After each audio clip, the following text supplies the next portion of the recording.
We people believe, and we have tried to show to the world also that Rajiv Kumar ji has done sins and crimes against the Constitution of India, which is, according to me, according to every Ambedkarite, the biggest crime in Indian democracy. Rajiv Kumar ji, in his opening remarks, said that I will respond to this change of rules, 92 sub rule 3 to be precise. But in his entire opening remark of 33 minutes, almost 50% of the time went for clarifications and all. He chose not to refer to these amendments. Then first question which was asked of him was about this amendment only. So the thing he said was that I can't give CCTV footage. What I'm saying is don't give me that CCTV footage, give me the rest. And you will be exposed thoroughly. If you are honest, you will get kudos. If you are dishonest, you will go to prison. Simple as that. Because the political parties are not doing anything. They are just writing letters to him. Complaining against him, they are writing letters to him. But what civil society is doing, what we are doing is that we are taking legal action. We have filed a criminal complaint against him in Parliament Street Police Station for manipulations of EVM. And we have filed a criminal complaint against him trying to do that. But he is getting entangled in his own lies because lies are now accumulating so much on his head that nothing is able to help him. He can only give figurative answers. I mean, by poetry, by giving judgments out of context. Every judgment that he quoted. Hello and a warm welcome to HW News Network, your one-stop show, truth be told, for some engaging and thought-provoking conversations.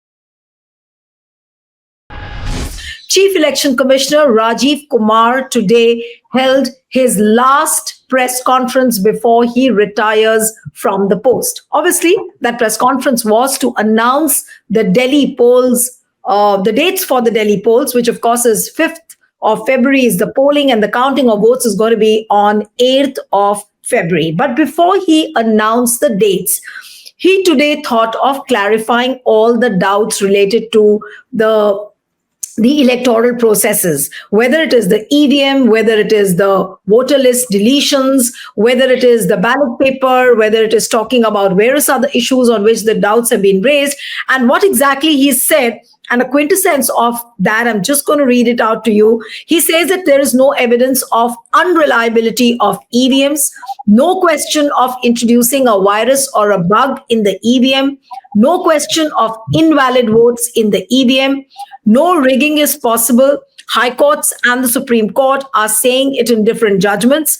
EVMs are foolproof devices for counting, and allegations of tampering are baseless. Then he says that the voter list cannot be manipulated. It is impossible to change the voter turnout data, and this is a misconceived narrative which is being spread on the increase of the voters after 5 p.m. And towards the end of the press conference, obviously it was his last press conference, so when the reporters asked him as to what are his post-retirement plans, he said that I'm going to detoxify myself for 4 or 5 months. I will go to the Himalayas, and then he's going to indulge in some charity work. This is what he had to say. But is Rajiv Kumar convincing? Does he sound convincing as far as the doubts, the clarifications of what he spoke today? Does he sound convincing at all? Or today, has he misled the nation once again? That's $1 million question.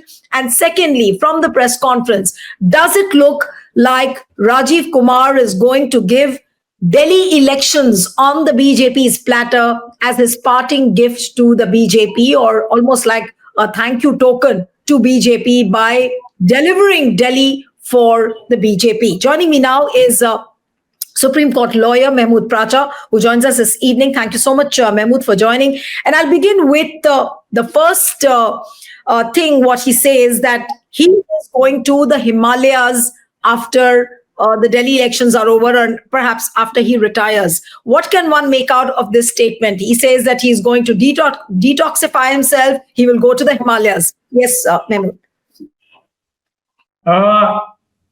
Lot of people go to Himalayas or other places where they can purify themselves of all the sins they have committed, to seek forgiveness of Almighty. A lot of people do that, and certainly we people believe, and we have tried to show to the world also that Rajiv Kumar ji has done sins and crimes against the Constitution of India, which is, according to me, according to every Ambedkarite, the biggest crime in Indian democracy. So I think he definitely needs not months, but he will need years and years to detoxify himself of all the sins he has committed. That's our allegation. But there is a strong possibility that he will have to spend many years in some kind of prison also, if he is convicted of the offenses we are trying to take action on. So either of the two is quite a strong possibility, but one can follow the other also. After Himalayas, he can also visit some very high security prison in the country, and that would be for a very long time if we people are successful, because the amount of evidence we have is so huge that it will be very difficult for him to wriggle out of that. But having said that, I would also like to say this, that one of his, I will not say crimes, but another coincidence was that till yesterday, our great Prime Minister Sahab Narendra Modi ji was announcing various schemes for Delhi and other places, and suddenly the next day the election has been announced. If these elections were announced 3 days ago, our Prime Minister would not have been able to announce so many things which he did. So that is also a coincidence. I'm not saying this is a sin, but it could be a sin. We are able to prove that he deliberately delayed, or he deliberately coordinated the declaration of Delhi elections with the BJP and RSS. This needs to be investigated also. Right. Mehmood, you said that there is a lot of evidence against Rajiv Kumar's electoral practices. But today what he says, and I'm going to begin by one, taking the various points on what he tried to clarify the doubts per se. And again, he used his regular shero shairi and the poetic language which he uses, and then says, "Hum kal rahe ya na rahe, jawab to banta hai." So, on that line he started, and he used those you use that kind of a poetic language, also hinting at the fact that this is his last press conference, and therefore he needs to clarify all those doubts. Now, let's begin one by one. What he talks about EVMs is, he says that there is no evidence of unreliability of EVMs, and there is no question of introducing a virus or a bug in the EVM. Now, what is he doing? Is he again misleading the nation, or is he trying to tell the BJP that, look, EVMs are foolproof devices, and come what may, I will deliver the Delhi election for BJP before retiring? Again, he used the name of Hakim Luqman to convince the people. But he forgot, as a matter of science, that Hakim Luqman was known to have cured diseases starting from brain to the feet. So he was known for that, curing diseases from brain to feet. 1, 2. He was not an expert in holding elections, so he should not quote Hakim Luqman for removal of doubts. He was not a computer expert also, so he should not validate his stand about EVMs by quoting Hakim Luqman. And of course, he doesn't even know this, that the scientific temperament which our constitution, Baba Sahib's constitution, wants to instill in every Indian's brain is actually the key to remove all doubts. Doubts are removed, all doubts of human beings. History is witness to that, have been removed by science. And that is what we are doing. That is what I am doing. That is what our handful of people are doing. What we have done, we have asked for removal of these doubts by making people see that Rajiv Kumar ji, in collusion or in coordination with Amit Shah ji and Modi ji, have conducted elections in such a free and fair manner for the world to see. High Court, he's talking about court orders. High Court of Punjab and Haryana has ordered him to supply me with the videography of all the 90 seats. Now, No, what but he as is far saying, as CCTV footage is concerned, Mehmood, the reporters doubt asked. will be removed. Every doubt is removable and will be removed by seeing this video.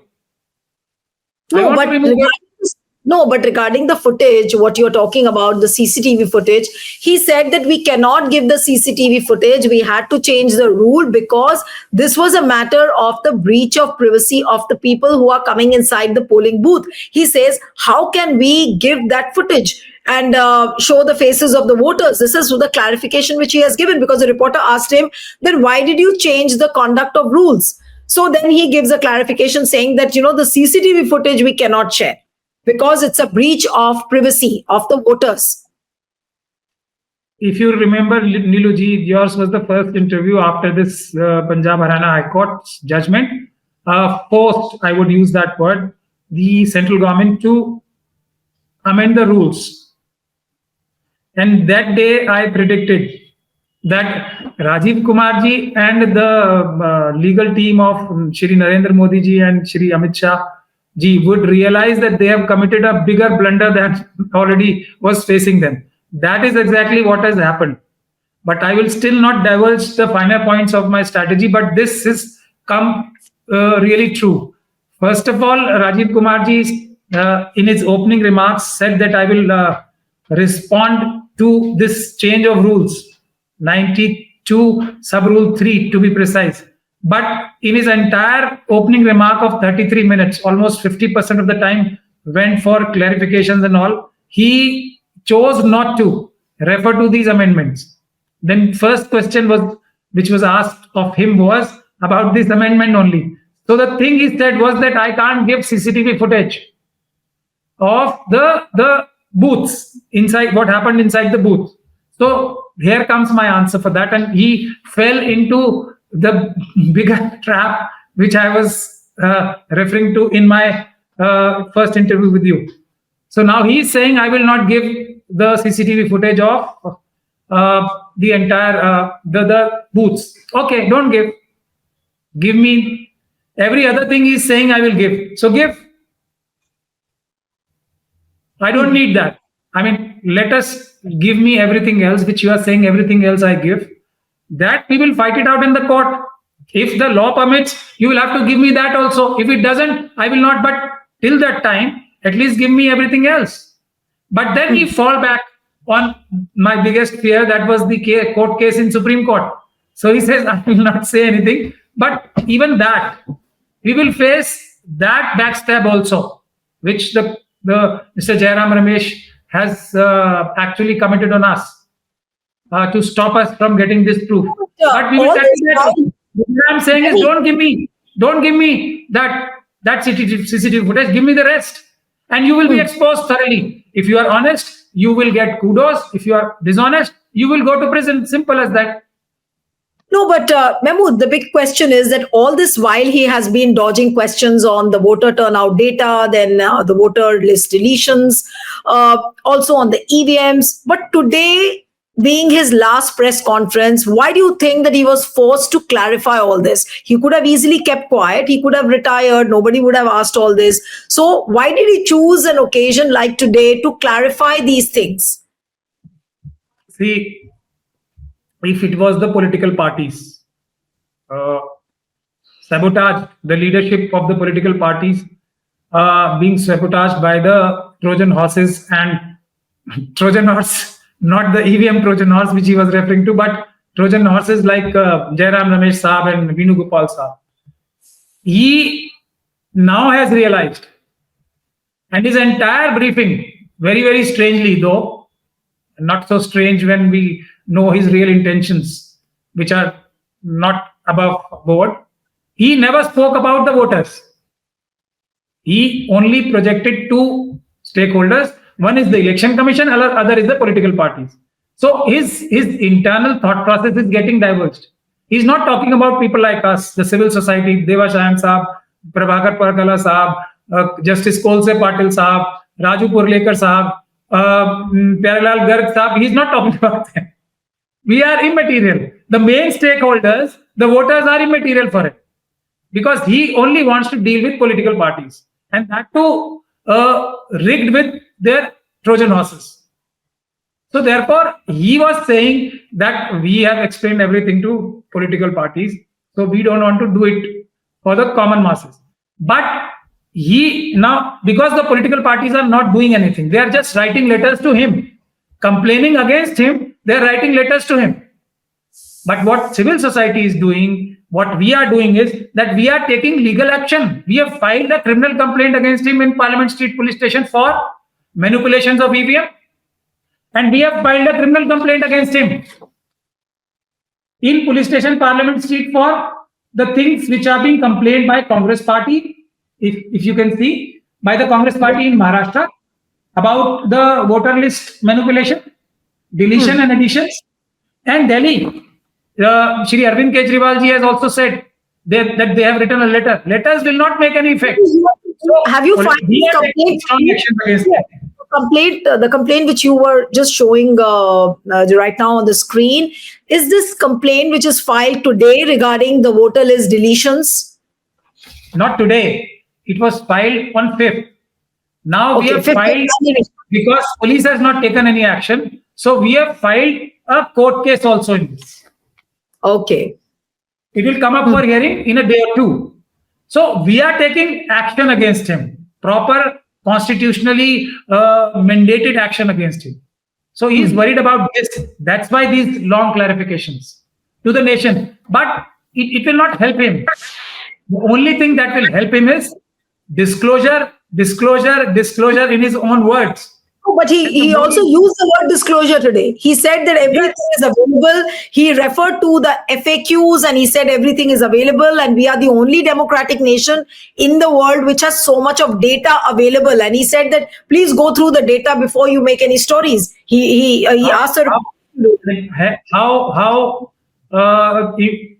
honest journalists like you and citizens, immaterial citizens like us, will go through them. The data, if he is not willing to give it to us.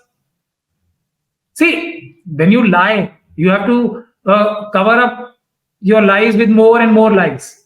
He's not giving the data to me, despite a court order, and he's saying the data is available. We have the largest data bank. You see and check for yourself, but he will not give it to you. How do we check then? How will you check? How will I check? And then he will say our benchmark, our golden thumb rule is disclosure. And he said that we are duty bound. At least now he should stop calling us anti-nationals. He's saying we are bound to... he spoke about the EVMs. He is an anti-national. Not. Now Rajiv Kumar. So you are saying that Rajiv Kumar is an anti-national? If at all. He is calling us. And now today he said we are ready to answer questions. So first of all, apologize to us. No. Ask your friends in BJP and RSS to apologize to us. That what we are doing is, it's something to protect the very basis of constitution, right to vote. If at all anybody is anti-national, it's him. People who are withholding information. It was almost like an hour-long press conference which he did, and the announcement of the poll dates was just a 2 minutes affair. He announced the poll dates and the dates for the counting, but the rest of the press conference was all about the doubts which he was trying to clarify. what actually has he done by clarifying today? Has he clarified or has he misled? Has Rajiv Kumar clarified the doubts today or misled the nation once again? In one line, what he's saying is disclosure, disclosure, disclosure. There is a court order, disclose.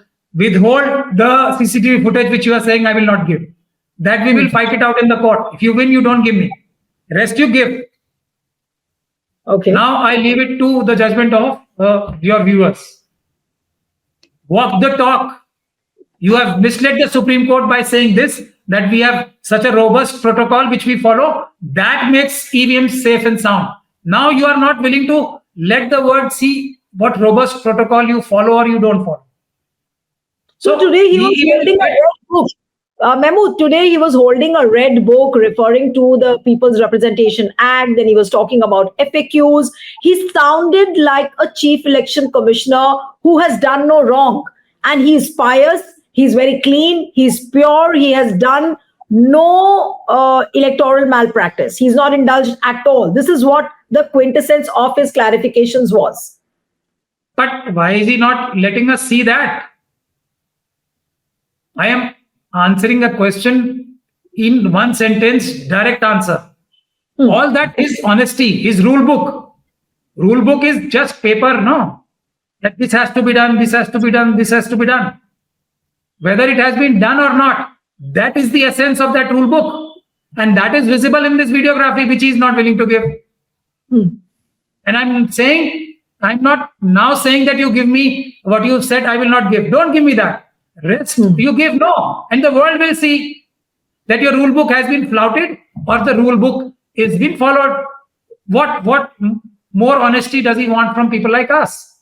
And what more dishonesty people of this country want to see from him? Right.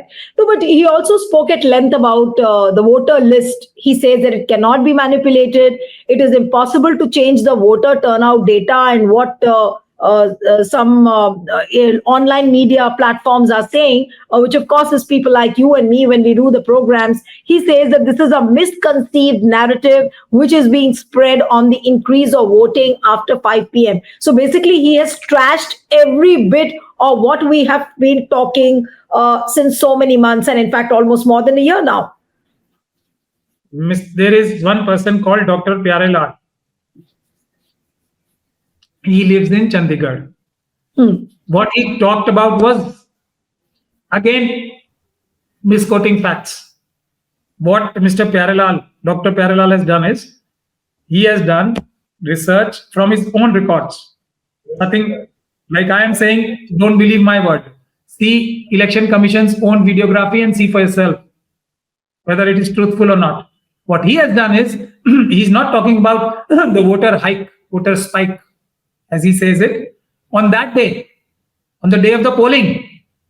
Today, what he was explaining was, because it's such a humongous task, so many people are going there and doing so much hard work.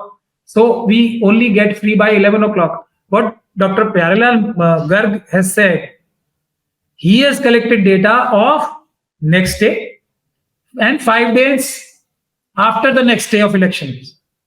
These 4 days, there is a spike. How does he explain that? Again, he's trying to mislead. So why don't you give the data? And why only percentage? Can he answer this question in whatever manner he wants to? The principal data is number of voters, right? You deduce percentage from number of voters. So he's not willing to give the primary data, and the deductive portion he wants to give percentage. Then he doesn't even know what Form 16 is. That is what I gathered today. He was saying this again we can't disclose because there are the details of the voter which we don't want to divulge. Okay, fine. Who is asking that? What we are asking is the number of voters which is there in Form 16 according to him also. Don't tell me the name, don't tell me the age, don't tell me the gender, but a number you can. That number is available to you, my dear Rajiv Kumar Sahab. When you prepare Form 17C, is it not? So that data we are asking. Don't deduce percentages out of that. Just give us that number by giving total number of votes in a booth which is available to you according to you yourself. Same day before you seal the machines. Why are you not divulging that? So झूठ के पैर नहीं होते ना. And I will answer to him in a poetic way only. And it's a very renowned poet has said this couplet. जो चुप रहेगी जुबान खंजर, लहू पुकारेगा आस्तीन का. That is my answer to him in poetic way. Now he will have to refer to Mr. Qureshi to understand the meaning of this. But this press conference was nothing else but to hide what cannot be hidden. जो चुप रहेगी जुबान खंजर, लहू पुकारेगा आस्ती का. तो जो Rajiv Kumar ji was saying today is that blood on the cuffs of. So basically, you are saying that Rajiv Kumar has blood on his hands as far as the murder of Constitution is concerned. Figuratively speaking, yes. Then he should try to understand this meaning, the meaning of this couplet from Mr. Qureshi, his friend advisor on this Urdu poetry aspect. No, but can you explain this in context with Rajiv Kumar so that people also understand, and people should not think that, I was trying to put these words in your mouth that, Rajiv Kumar has blood on his hands. So if you explain it better, that'll be fine. Figuratively speaking, if we are accusing him of committing the murder of the Constitution and the very basic principle of Constitution, that the governments will be elected by people's vote, not by forging votes through some illegal method. And I say that it is an illegal method because 61 capital A has not been followed. So therefore, if the meaning of this share is that even if the tongue of, that is the voice of the knife, that is khanjar, even if you remove the blood from the knife, there will be some stains left in your cuff, in your asteen. That is what it means. So as much as he is trying to hide the proof of his murder of democracy, right, stains will be left here and there. And today's press conference actually divulged these stains on his cuff clearly, because he's got entangled in his own lies today. Mm-hmm. So my last question to you, Mehmood. So today in his last press conference, you have very clearly said that Rajiv Kumar has blood on his hands as far as the murder of the Constitution is concerned. But would it be right to infer again that today in his last press conference, he has cheated, he has misled, and he has tried to mislead the entire nation on this electoral malpractice by giving clarification? Yes, he's desperately trying to do that. But he's getting entangled in his own lies, because lies are now accumulating so much on his head that nothing is able to help him. He can only give figurative answers. I mean, by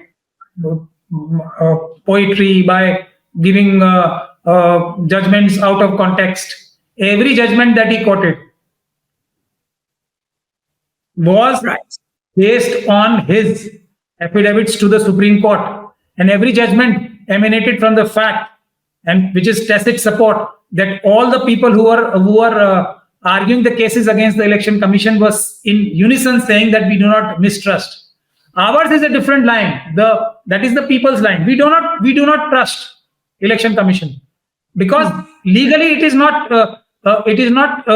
mandated that the Election Commission should be trusted. Rather, the legal mandate is Election Commission should be mistrusted, doubted at every step, and therefore he has to disclose at every step. That's how lahu pukarega astin ka.